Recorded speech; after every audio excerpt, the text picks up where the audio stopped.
ஆஹ் அது ஏன் அப்படின்னு எனக்கு தெரியாது. அது பின்னாடி என்ன ரீசன் என்னால கண்டுபிடிக்க முடியல. பட் எனக்கு தெரிஞ்ச வரைக்கும் எந்த டாக்டருமே எனக்கு கன்க்ளூசிவா இதுதான் இப்படிதான் அப்படின்னு சொன்னதே கிடையாது. 3.5 வயசு 5 வயசு குழந்தைக்கு என்ன தெரியும் இல்ல. ஆனா போற இடத்துலலாம் எல்லாரும் என்னாச்சு என்னாச்சுன்னு கேட்பாங்கல்ல. ஒண்ணு அந்த ஐயோ பாவமா டோன்ல, இல்ல இன்னொன்னு டிஸ்கஸ்ட் டோன்ல, இந்த மாதிரி. அது மட்டும் தான் எனக்கு எப்பயுமே தெரியும். அதனால அத பத்தி தெரிஞ்சுக்க ஆரம்பிச்சேன். ஸோ லைக் நிறைய விஷயம் கத்துக்கிட்டேன், தெரிஞ்சுக்கிட்டேன்.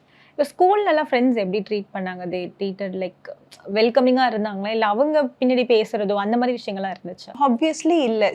ஒரு அதாவது எப்படி சொல்றது? நான் எப்படி குழந்தையோ, அதே மாரி அவங்களும் குழந்தைங்க தான். அவங்க கிட்ட போய் என்ன இப்படி ட்ரீட் பண்ணாதீங்கன்னு சொல்றது அண்டர்ஸ்டாண்ட் பண்ணிக்கிற அளவுக்கு மெச்சூரான அ பீரியட் கிடையாது. ரைட். ரகங்கள் பலவிதம், ஒவ்வொன்றும் உலகத்தரம். தமிழக உற்பத்தியில் உங்கள் அனுஜ் டைல்ஸ்.